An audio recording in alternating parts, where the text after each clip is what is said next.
What's up, everybody? Thank you for clicking in. All right, this is the We'll Fix It team. uh, you have a Toyota. Well, you have a truck. Doesn't matter. This goes for a lot of vehicles, but we're working on a Toyota Tacoma. And the customer said, "Man, this thing, he's like, my transmission's making a growling noise when I'm driving and all, and when I come to a stop." So I drove this thing, and what I found was a wheel bearing I suspect is bad. And I'm going to show you how to check it, and then I'm going to show you how to repair this thing and replace it. This is a two-wheel drive model. Four-wheel drive model would just have a nut in the center of the axle, which wouldn't be the end of the world. So the replacement of this bearing is pretty much the same. But basically, this is just going to be a quick video of a how-to, and I hope it helps a lot of people out there working on stuff out there, doing their thing. All right, so get ready and hit that like, subscribe, and share. Here we go.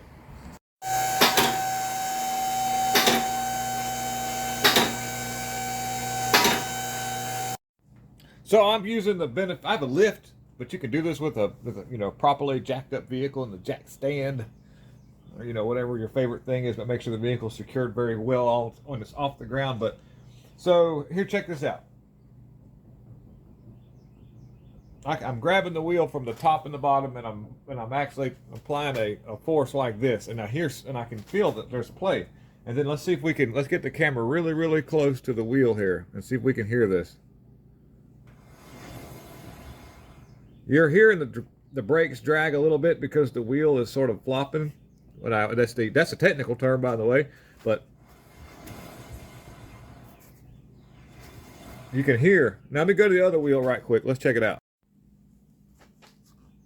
Don't have any windage, whatever you want to call it. Let's see what we got here. Yes, you can hear a little bit of brake pad drag, but you don't hear the other noise. Going back to this wheel again.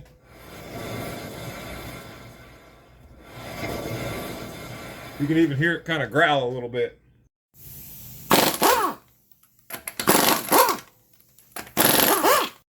Okay, so the nice thing about this, on this particular model, it's a bolt-in wheel bearing. So a few steps that you need to do to ensure that this goes well. You can leave the brake pads, everything in place. This is okay. There's nothing wrong with this. However, you just want to remove this one bolt that holds this bracket. It's a lot easier than trying to take this plate off and everything. Just remove that one bolt. That way you can pull this caliper off. And always never let your brake caliper hang by your rubber hose. And yes, you can set it over here, but that thing will more than likely fall. And then when it does, it goes ping, and it snatches the rubber hose, and the poor old thing just is like, ah.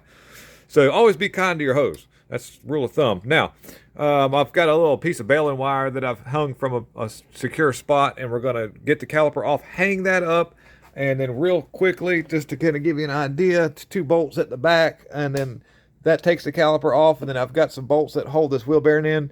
And then we'll get to that in just a second, but we've got to get the caliper off first. So what a wonderful thing we have here. On these brake rotors, you can usually take a hammer and you can hit around the outside of it, or with the convenience of a metric bolt, you can just zip it off like that there. This one came off really easily, but sometimes they can be rusted on and be problematic, and you can put a metric bolt there, and you can apply pressure with your, that bolt, and it works really well. So I just wanted to throw that out there real quick. All right, so the last remaining procedure to get this bearing out, other than usually you can take a hammer and you can hit around the outside this way. Sometimes you can take a slide hammer and hit if it won't come out. Most of the time these bearings aren't that bad. Listen, hear that?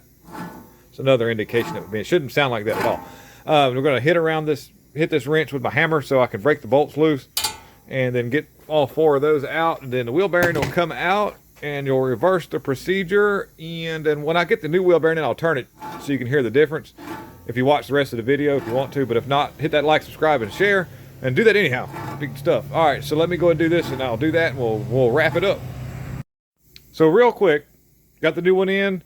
I did transfer this little dust cap thing from the old wheel bearing assembly to the new, and it came with bolts because these don't back out all the way. And so it's, I can't spin it as free, but you can see that it doesn't, there's no like So that's the difference there, and that'll tighten it up. That'll get rid of that growling noise. And a big old thanks for watching my video. And if you want to support this channel, just hit that like, subscribe, and share, and throw me a comment in there. A poop emoji or a toilet. I don't really care. There's something in there to help that algorithm. Really keeps this thing rolling. So you guys, take it easy and keep doing what you're doing, because this is what makes America go. I'm out, guys. Bye.